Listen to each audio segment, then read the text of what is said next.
Hey guys, how's everyone doing? This is the Sentinel watching over Geekdom, and welcome back to Sentinel Reviews. It's finally time to start talking about it. 20 years of Doctor Who at Big Finish Productions. So today is the first part of my review of their big 20th anniversary spectacular, The Legacy of Time.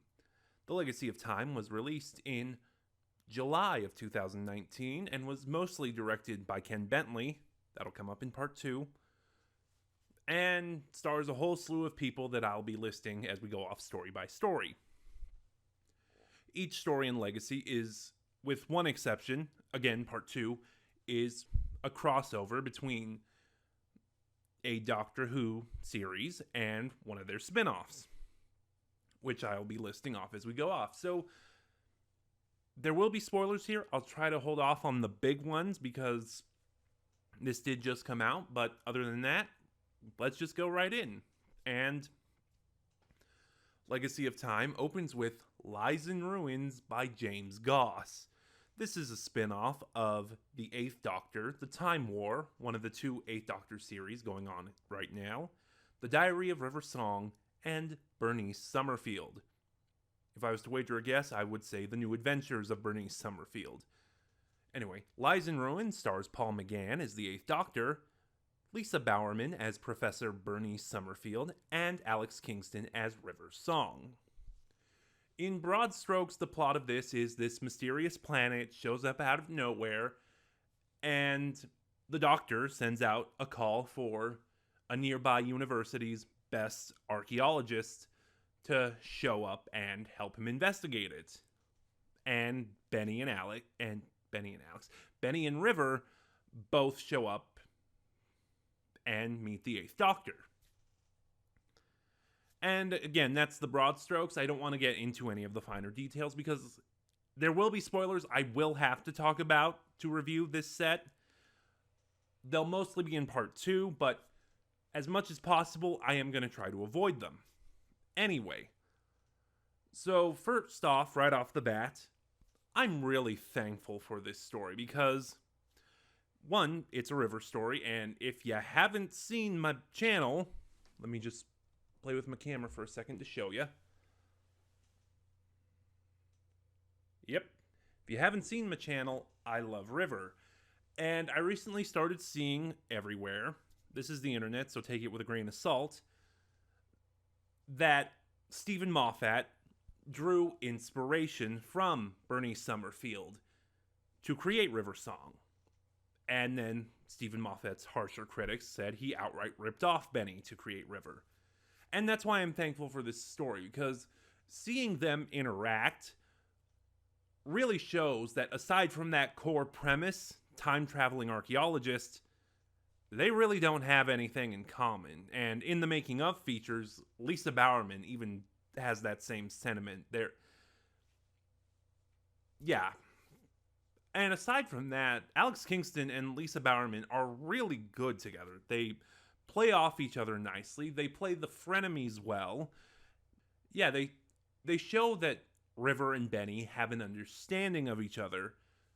There's also an interesting development here that Benny doesn't know about the Time War, which I'm not saying let's put Benny in the Time War, but I found that idea interesting because, especially given Benny's history and her backstory with the Daleks. Aside from that, though, the thing that stands out, for me anyway, in this story are the performances. As I talked about, Lisa Bowerman and Alex Kingston, and Paul McGann as the 8th Doctor. Like, this story is, I presume, set relatively late in the Time War.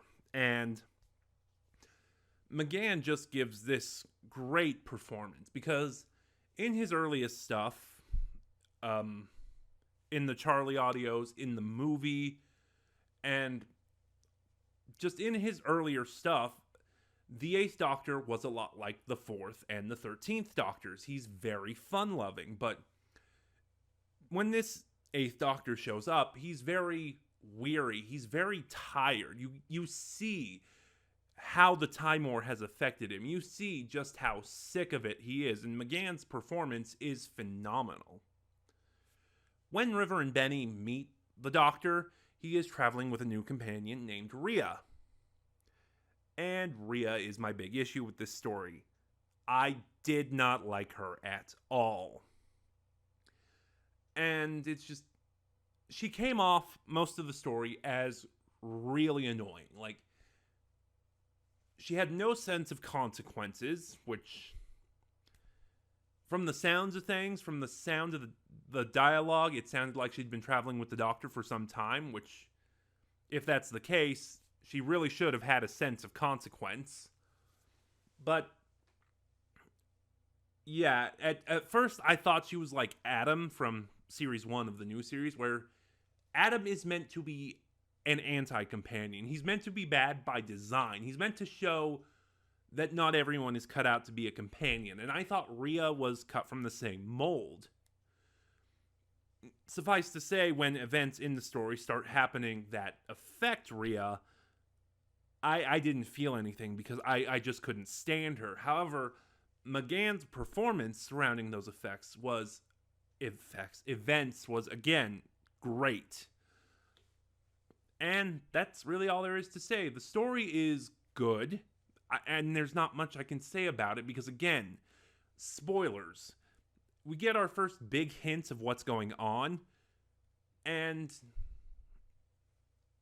yeah, McGann gives a great performance, and Lisa and Alex play off each other really well.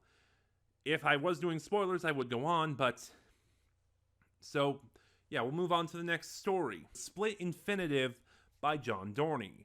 This is a crossover of the main range, Countermeasures, and the new Countermeasures. The Split Infinitive stars Sylvester McCoy as the 7th Doctor, Sophie Aldred as Ace, Simon Williams as Group Captain Ian Gilmore, Pamela Salem as Professor Rachel Jensen, Karen Gledhill as Dr. Allison Williams, and Hugh Ross as Sir Toby Kinsella. And I think on the whole, this may be one of the weaker stories in the set, but it's definitely the most fun. This story is very similar to Modern Undead. You have this same event, this same villain, and his actions are affecting 2 different time periods.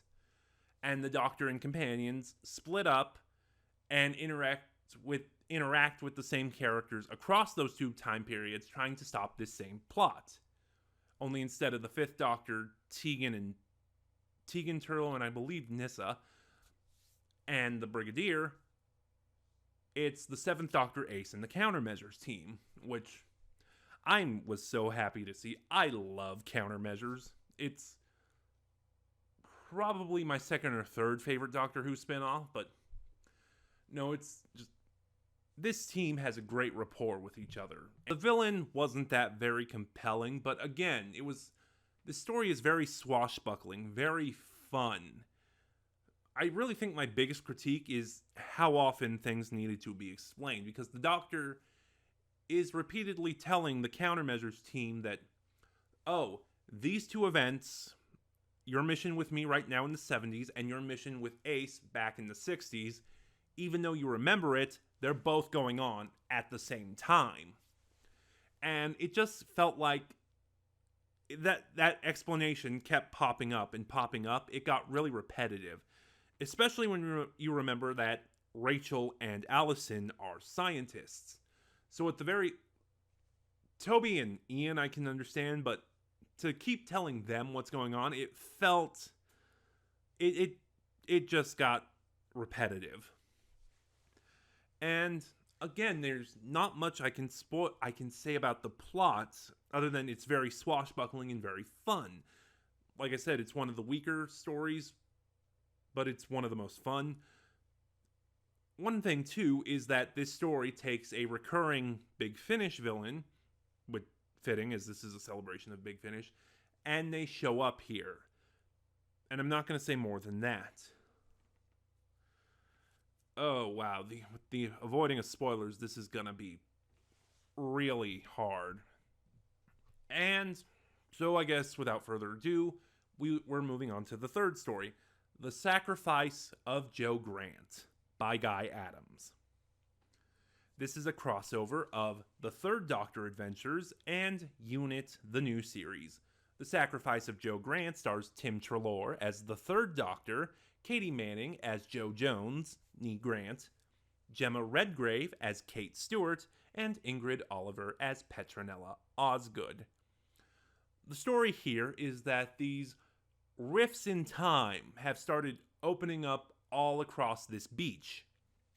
And of course, UNIT has been sent to investigate. The interesting thing to note, though, is that there is a similar incident going on back in the 70s, in the days of the Brigadier's unit, and there is conflicting reports that Joe Grant was involved with this incident. But Joe has no recollection of being involved in this incident. And then a rift opens, sucking up Kate and Joe and sending them back to the 70s. And this story, wow. It's probably my favorite story in the set, but the thing that puts it over the top is Katie Manning as an older Joe from the modern day, and Tim Treloar as the Third Doctor. Now, in talking about the Third Doctor adventures, I've praised Tim Treloar's take on the Third Doctor in the past. It does need a little bit of work, but it is really good. However, one thing I don't think I've quite sold enough is his relationship with Katie Manning. They are both great, and they work well together. Like, it's one thing to recreate the character. It's another thing to recreate the dynamic that John Pertwee had with Katie Manning. Like, the Third Doctor and Joe is one of my favorite Doctor-companion relationships, and Tim Treloar just so flawlessly recreated that with Katie Manning. And honestly, like this story, that's the highlight of the Third Doctor adventures, is just the two of them. And it also gives us a bit of a different dynamic here, because this is obviously an older Joe after she left the TARDIS. Gemma Redgrave also gives, I think, her best performance as Kate Stewart. And there's not really much to say there, but it's interesting because, she tells the Doctor, oh, I'm the current leader of UNIT in my time. So whenever these incidents go up, like the Doctor needs backup or what have you, he tells her, oh, you're part of UNIT, just call the Brigadier. And given that the Brigadier in this time is her father, she is terrified of that. And this is a much more character-driven story. Like, it's all about the character. It's more about the character relationships. And as we get to that finale, it's really powerful because these characters are so endearing. Nicholas Briggs is also in this story. He plays a UNIT soldier, I forget his rank, who is trying to help Osgood get Kate and Joe back. And his rapport with Ingrid Oliver is also good. And it helps you realize that just how good an actor Nicholas Briggs is when he's not just the monster. And it's one of the reasons I want to do more of the Sherlock Holmes stuff, but that aside, just all around, this story is great. The plot, the characters, the performances. So, yeah, because of spoilers, there's not much more I can say. Maybe after I do both of these parts, I'll do a separate spoiler review, but we'll see. But yeah, these were my thoughts on part 1 of The Legacy of Time. So join me next week when we will look at the 5th, 6th, and 4th Doctor stories and what happens in them, and I will give my thoughts on this set as a whole. So there's nothing more to say. Did you like what you saw? Probably not, because I kept going in circles and rambling, but like, comment, subscribe, start a conversation in the comments below. Why do I always say that? Click the bell next to subscribe to get notifications when I upload. In the link in the description below, you will find the link to my Twitter, where you can follow me and get updates on the channel. And you will find the link to my Ko-fi, where you can support the channel if you're feeling generous. This is the Sentinel watching over geekdom, and I'll see you guys next time.